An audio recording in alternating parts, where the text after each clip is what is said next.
Malachim Alef, 1 Kings, chapter 10. When the king of Sheba heard what was being said about Shlomo, because of the name of Adonai, she came to test him with difficult questions. She arrived in Jerusalem accompanied by a very great retinue, including camels bearing spices and gold and great abundance and precious stones. When she appeared before Shlomo, she spoke with him about everything on her heart, and Shlomo answered all her questions. Nothing was hidden from the king that he could not explain to her. After the queen of Sheba had seen all Shlomo's wisdom, the palace he had built, the food at his table, the manner of seating his officials, the manner in which his staff served him, how they were dressed, his personal servants, and his burnt offering which he offered in the house of Adonai, and left her breathless. She said to the king, "What I heard in my own country about your deeds and your wisdom is true. But I couldn't believe the report until I came and saw for myself. Actually, they didn't tell me even the half of it. Your wisdom and prosperity surpassed the reports I heard. How happy your people must be. How happy these servants of yours who are always here attending you and get to hear your wisdom. Blessed be Adonai your God, who took pleasure in you to put you on the throne of Israel. Because of Adonai's eternal love for Israel, he has made you king, to administer judgment and justice fairly." Then she gave the king 4 tons of gold, a huge amount of spices and precious stones. Never again did there arrive such an abundance of spices as those the queen of Sheba gave to King Shlomo. Hiram's fleet, which had brought gold from Ophir, now brought in from Ophir a large quantity of sandalwood and precious stones. The king used the sandalwood to make columns for the house of Adonai and for the royal palace, and also lyres and lutes for the singers. No sandalwood like it has come or been seen to this day.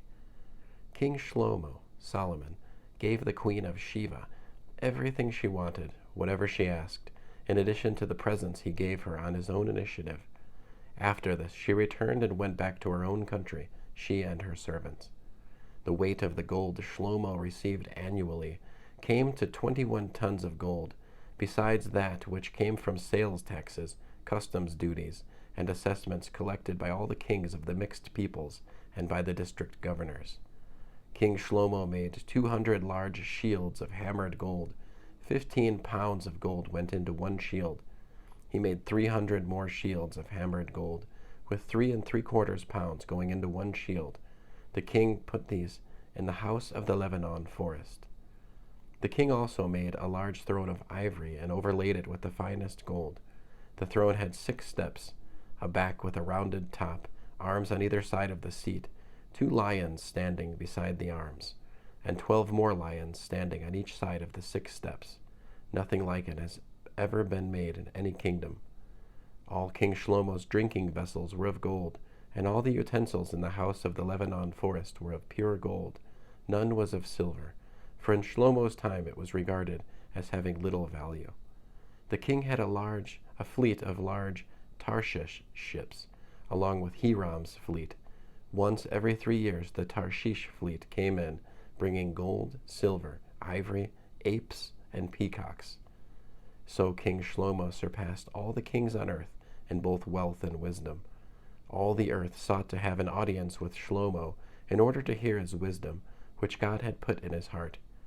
Each one brought his present, articles of silver, articles of gold, clothing, armor, spices, horses, and mules, and this continued year after year.